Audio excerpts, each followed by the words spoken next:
The wire came in cold, kid.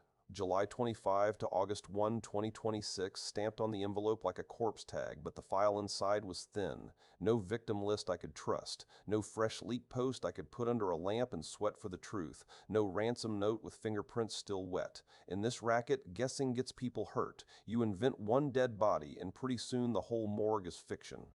So I took the long stairs down anyway, past the neon rod of credential shops, past telegram rooms where handles change faster than alibis, past ransomware leak sites dressed up like newspaper stands in a bad part of town.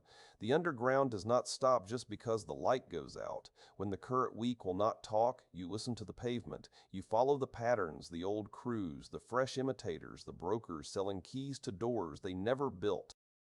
The big story, as far as any honest gumshoe can say without live reporting, is not one single confirmed hit from this specific week. It is the shape of the racket itself. Ransomware has settled into an industrial rhythm. Lockbit may have taken body blows from Operation Kronos in 2024, when law enforcement seized infrastructure, took over panels, published decryptors, and named alleged operators. But that kind of crew does not die clean. It fractures, affiliates drift, builders rebrand. Access brokers sell to whoever still pays in Monero and keeps quiet. The same goes for the families that filled the alleys after Conti burned its own coat. Black Cat, also known as ALPHV, made double extortion into theater with leak sites, countdown clocks, and pressure campaigns aimed at executives, patients, customers, and regulators.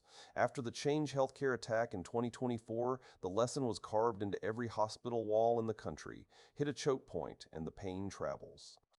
Payment processing, claims handling, identity systems, remote management software, backup consoles.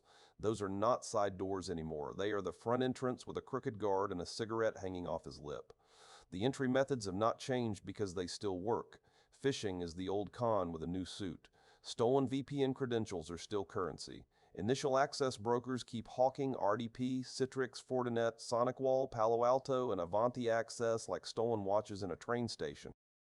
The CVE names change, but the song remains mean. We have seen mass exploitation waves around edge appliances, including Ivanti Connect secure flaws, Movie at Transfer exploitation by Clop, using CVE 2023-34333-2023-1496, Citrix Bleed, tracked as CVE 2023-4966, and Fortinet SSL VPN bugs from prior years that kept paying dividends long after the patches were printed. In the underground, yesterday's unpatched box is tomorrow's ransom note. Once inside, the crews work with the patience of safecrackers. They bring Cobalt Strike when they can get it, Sliver when they want open source muscle, Brute Rattel when they want a cleaner mask, and legitimate remote tools when they want defenders to doubt their own eyes. AnyDesk, Screen Connect, Atera, Splashtop, TeamViewer, and Mesh Central have all been abused in intrusions because a tool with a clean business card can still carry a dirty gun. They dunk credentials with Mimikatz, Lasagne, LSASS, memory grabs, or built-in windows of use. They move with SecSec, WMI, PowerShell, RDP, and stolen domain admin tokens. Then they stage the goods with Rockclone, Mega, FileZilla, WinSCP, or cloud storage accounts before the encryption hammer comes down. The dark web markets are not bazaars anymore. They are hiring halls. Ransomware as a service turned extortion into a franchise model, and the affiliates learned to shop around. One operator offers better encryptors. Another offers faster leak site hosting. Another promises negotiation help, call center harassment, DDoS pressure, and legal threat templates aimed at victims who have reporting duties. The brand names rise and fall, but the affiliate economy survives because it is portable. A good intruder with access to 20 mid-market networks can change gangs overnight and still eat well by dawn.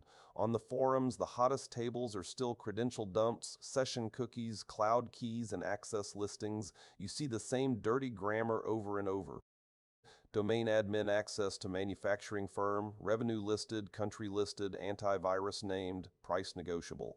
VPN access to healthcare provider, Citrix access to legal office, AWS keys, Microsoft 365 admin, Okta tokens, GitHub repositories, Jira panels, backup servers. Info stealer logs are the cheap whiskey fueling the whole joint. Redline, Raccoon, Vidar, Llama, MetaStealer, and other stealers have fed markets with browser passwords, cookies, crypto wallets, autofill data, and corporate SSO artifacts. One infected home machine used by an employee can become the loose brick in a bank wall. The forums themselves keep changing masks. Raid forums got taken down. Breach forums rose, fell, and splintered through law enforcement action and arrests.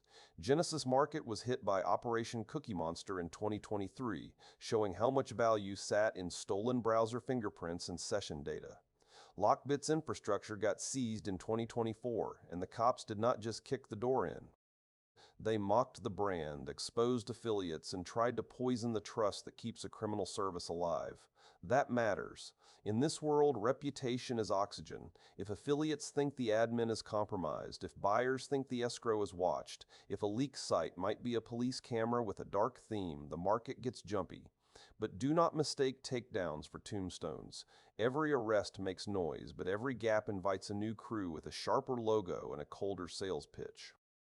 After Hive was disrupted in 2023, after Conti's leaks, after ALPHB's chaos, after Lockbit's bruising, the talent did not retire to the countryside. It scattered into Akira, Black Basta, Play, Medusa, Ransom Hub, Keylin, INC Ransom, and a rotating cast of crews that borrow code, tactics, negotiators, and victims from one another. Some run pure encryption, some favor data theft first, some skip the locker entirely and run extortion off stolen files, because encryption draws heat and backups have gotten better in the better defended shops. The trend I would watch is the move from loud malware to quiet leverage. The future of ransomware may look less like every workstation wearing the same ransom note and more like a boardroom receiving proof of stolen contracts, patient records, source code, identity documents, and executive mail. The criminal does not need to break every window if he already has the deed to the house. Data extortion scales, and it leaves victims trapped between legal disclosure, customer trust, insurance pressure, and operational panic. Defenders should take that personally. Patch the edge before the edge sells you out. Inventory internet-facing appliances and treat VPN, SSO, VDI, remote management, and file transfer systems like crown jewels, not plumbing. Enforce phishing-resistant MFA where possible, especially FIDO2 hardware keys for admins and remote access. Kill stale accounts. Watch for impossible travel, new device enrollment, suspicious OAuth grants, mass mailbox access, and fresh remote monitoring tools appearing without a ticket. Segment backups and test restores like your payroll depends on it, because one bad night it will. Hunt for the quiet footsteps. rclone moving odd volumes at midnight, LSASS access from a workstation that never needed it. SecSec fan out, new local admin creation, disabled EDR services, shadow copy deletion, suspicious use of versadmin, bcdit, weftoodle, nltest, netgroup, and PowerShell encoded commands. Monitor for cobalt strike and sliver patterns, but do not fall in love with signatures. The smarter crews live off the land and let your own tools hold the flashlight. Assume the first alert is not the start of the attack, it may be the third act. And when the headline week cannot be verified, that is a lesson too. Intelligence without sourcing is just a guy in a smoky room selling you a map to a city he never visited. The right tradecraft is slower and cleaner. Correlate leak site claims with victim confirmation, DNS and hosting changes, malware samples, blockchain movement, negotiation chats, law enforcement notices, and vendor telemetry. Mark confidence. Separate rumor from reporting. In the underground, every liar wants to be called a source, so I am leaving this dispatch under a dead lamp at the edge of the network, collar up, eyes open, one hand near the truth and the other near the door. The week may be fogged, but the racket is real. Somewhere out there, an access broker is posting fresh keys, an affiliate is testing a stolen login, and a leak site clock is waiting to start ticking. This is Jack Cipher fading back into the wire. The underground never sleeps, it just changes names before dawn.